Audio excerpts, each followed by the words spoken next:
What's up, guys? Brent Hess here with Cagezilla Unchained, brought to you by the Wild Style Network. We are here talking about our huge upcoming Cagezilla 87 card, October 25th. And we have one of our exciting bantamweight fighters here on the card. We got Patrick, the Saltine Schellpfeffer. Patrick, thank you for joining us today, my man. How you doing? I'm doing good. Yeah, thanks for having me on. Awesome, man. Yeah, thanks for joining us. Well, let's get right into it, man, because you've never been on here before. Give us a little of your background, your upbringing, if you want to share that, and kind of what got you into the sport of MMA. Yeah. So I grew up in Charlotte, North Carolina. I started wrestling at the age of like 7 or 8, I think. And then I was just kind of following in my older brother's footsteps. He wrestled, and so I followed him, and I loved it, right? So I went through that, and I just started, like, it was my life. It was where all my friends were, all my, like, just every weekend I was at a tournament, I was wrestling, I was going to practice twice a day, 3 times a day. So I've been training like a full-time athlete since I was in probably middle school. So Wow. I started doing that, and then I went to high school. I wrestled in high school, and I had an amazing opportunity to wrestle at George Mason under Coach Beasley, and that was the best thing that could have possibly happened for me. He helped me turn into a better person, like really grow up. I was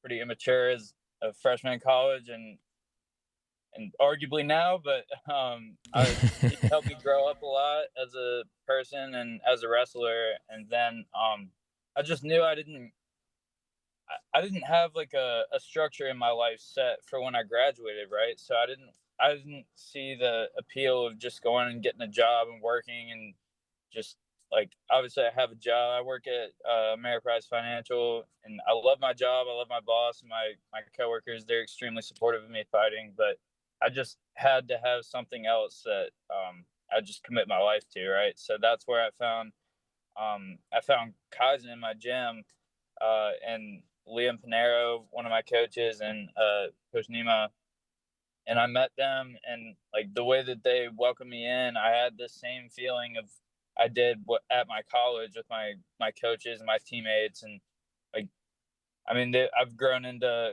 kind of like a part of their family there at the gym, and like it was just, that's what actually made me stay here in the area when I graduated, because I found the gym. I was like, I love this. Like, I love everybody there. I have really good coaches. I have really good training partners. I mean, I'm in there with freaking killers like every day. So it's a great, like, just kind of to roll into that after wrestling for 4 years at a D1 school, and then going and having the same intensity in a similar sport that has like different aspects. So that's how I got into it, and I love it. Yeah, no, and you kind of already touched on it, but I was going to ask you, wrestling for GMU, an amazing D1 wrestling program they have. Tell us a little bit about that, and kind of how that shaped you as an athlete, and possibly maybe some of the overlap between that and your MMA training that you've kind of noticed. Yeah, I mean, I will say, coming from North Carolina, it wasn't like the best. It wasn't the densest wrestling state, right? So like usually Pennsylvania, New Jersey, like Ohio, the states like that. That's where all the wrestlers come. Everybody in college is so good. And I came in, and it was like a culture shock, because I was just getting my ass handed to me by everybody, and I was like, well, wow, like I just didn't understand where I was lacking. But it wasn't that I was lesser than anybody. I just like hadn't developed yet to the same point that all the other guys that have been there for years had.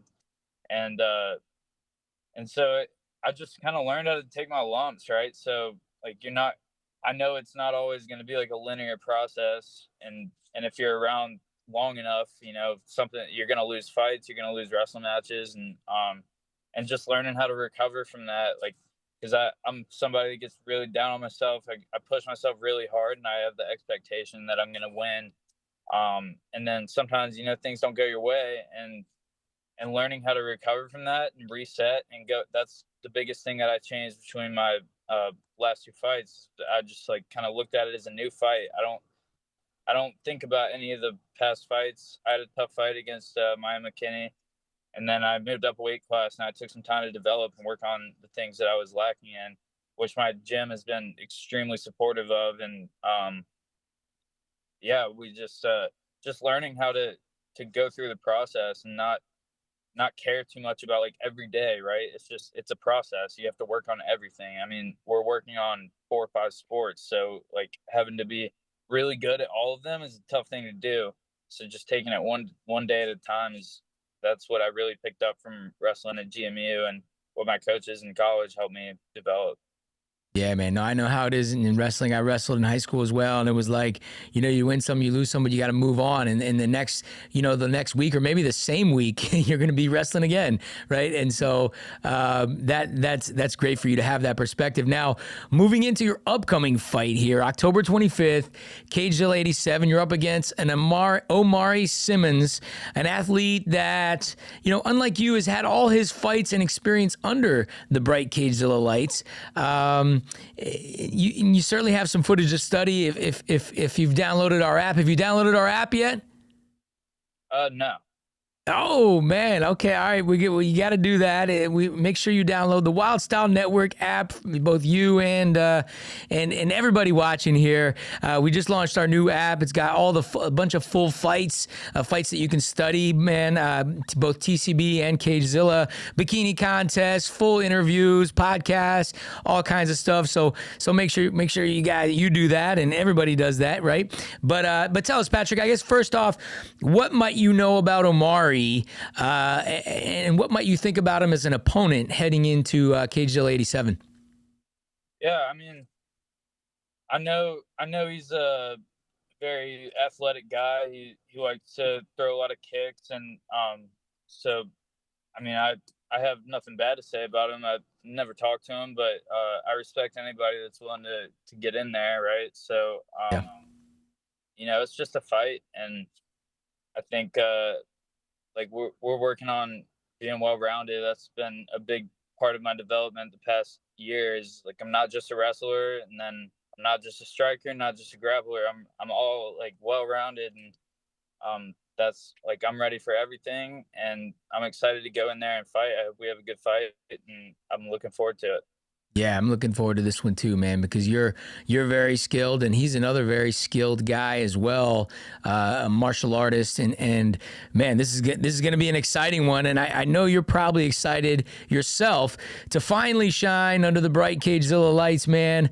But tell our Cagezilla Unchained audience here, what kind of energy will the Saltine be bringing into fight night come October 25th? What can we expect to see from you on Cagezilla 87? Yeah, I mean, I'm ready for anything, right? So like, you got to be willing to die to get in there, and I definitely am. So I'm ready to get in there and fight hard and go all 3 rounds if that's what it takes. And I'm ready for anything. I've been working really hard. I'm in really good shape. I have a really good nutritionist that I work with. His name is Matt Booker. He used to be a fighter actually, and he's helping me organize my weight cut, my weight management, getting to the point where I want to be going into fight week. And then he's got all these like calculations for my rehydration so that it's all just smooth and no issues there. That's something that I really lacked in the past that could have affected me. And so I'm ready for anything because I have all the support in the world. I have people that are really knowledgeable behind me in every aspect, and I'm just ready to go. That's beautiful, man. Yeah, no, I'm excited, like I said, to see you in there. And but before we get to the next one, man, the Saltine, that's a unique fight name, man. I can't say it's that intimidating, but I got to hear the story behind it. How'd you get that fight name? Yeah, my coach Gustavo, he gave me the name because we go to these boxing fights in Baltimore or wherever, and clearly I'm a fish out of water, so I was the mean Saltine. And that's kind of all there is to it, but Man, yeah. Funny. We laugh about it. It's a good time, and I love my coaches. I love Coach Gustavo. He's been amazing to me as a coach and as a mentor. So, yeah.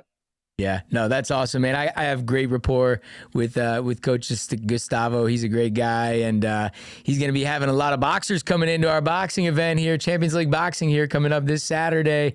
Will you be in house at the Salisbury Center for that? Yeah, I'd like to be. I'm working on seeing when my work schedule and everything this weekend. So and then training, but I would like to be there. We have some really good boxers that are going to be on that card, and Yeah. I can't wait to watch them. Even if I'm not there, I'm going to be on the watching the live stream. So. Beautiful, man. Yeah, you guys got a lot. Kaizen's rolling deep here, coming up here at Champions League Boxing, man. Now, I'm going to ask you at least one question from our fan zone, man. Especially from you being a D1 athlete and an MMA athlete yourself, it kind of gives some perspective to some of the young guys, maybe to just kind of gain a little insight, a little knowledge. Maybe they're thinking about getting into MMA and they just don't know how or where to start. So the first question I like to always ask is give us a little example of what does a day in a fighter look like? A day when you're training for a big fight like this coming up. What does a day look like for you? So you can give maybe a little sample to some of these young guys. Yeah. So I worked with the guy Matt Booker that he kind of helps me plan out my training, right? So that everything's organized and I'm eating enough, I'm recovering, and I'm getting all the work that I need to do, conditioning, lifting, everything. So, I mean, my days it's mayhem, honestly. It's, it's busy. I have a full-time job. I'm training twice, sometimes 3 times a day.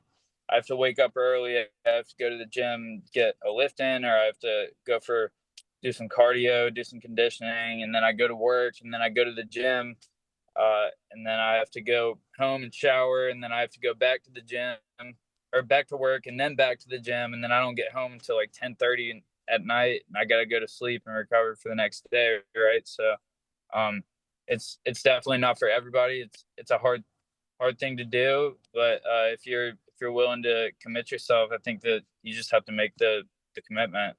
Yeah, man, I think that work ethic from when you started wrestling there at 7 years old, man, that work ethic has kind of carried on with you, man, and not everybody can do that, you know, but it does set a good example to some of the young guys to say, hey, you don't have excuses, and it sounds like you don't, man. It sounds like you don't have a lot of free time to kind of lollygag around. You're either training or you're working, and that's great on you, man. Great discipline.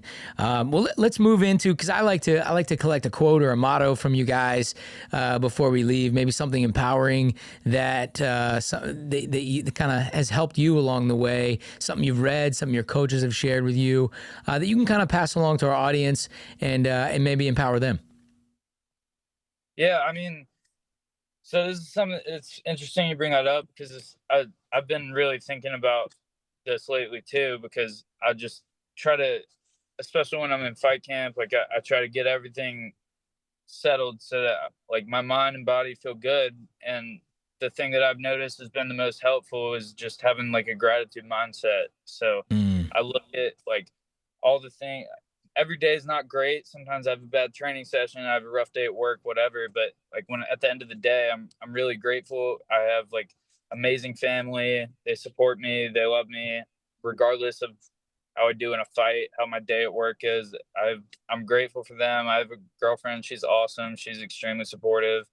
And then my coaches, my like Liam, Coach Nima, Coach Gustavo, all of them. My coach Josh, he's my jiu-jitsu coach. He's been extremely helpful, and just having like a family like that behind me makes me grateful and proud to represent them. And I'm just grateful for the opportunity. And so it helps me take a lot of the pressure off and just relax and enjoy it, because I know I can't do this forever. It's not, my goals, my long-term goals, I want to fight as long as possible. I want to go as far as possible, but the nature of the sport, you can't do this until you're 90. So I'm just grateful for every day, the good ones and the bad ones, and the people that are around me.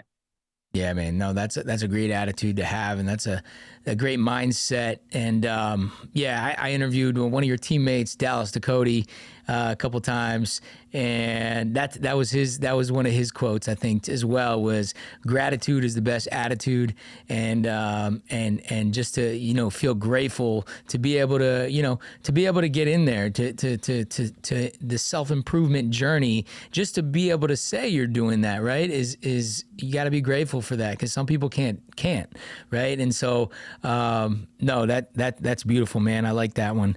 Well, hey, man, I think you got a bright future. I can't wait to see you in there. Give us a way we can follow you, whether that be on your social medias, your team's social medias, whatever. Any shout outs you want to give, go ahead and give us a way we can show you a little love online. Sure. My Instagram is safaripet.mma. My team is Cousin MMA. Make sure to follow them.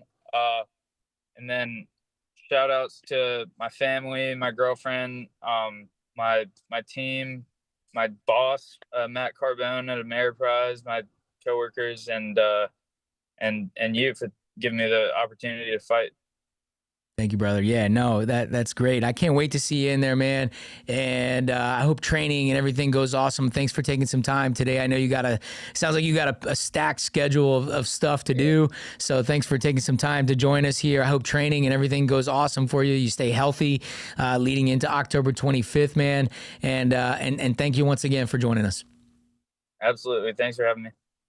All right, guys, there you have it. Patrick, the Saltine Schellpfeffer, is going to be a huge bantamweight fight here coming up on Cagezilla 87, October 25th. Make sure you guys are picking up tickets at cagezillatickets.com. Until next time, much love and respect. We'll see you guys all very soon.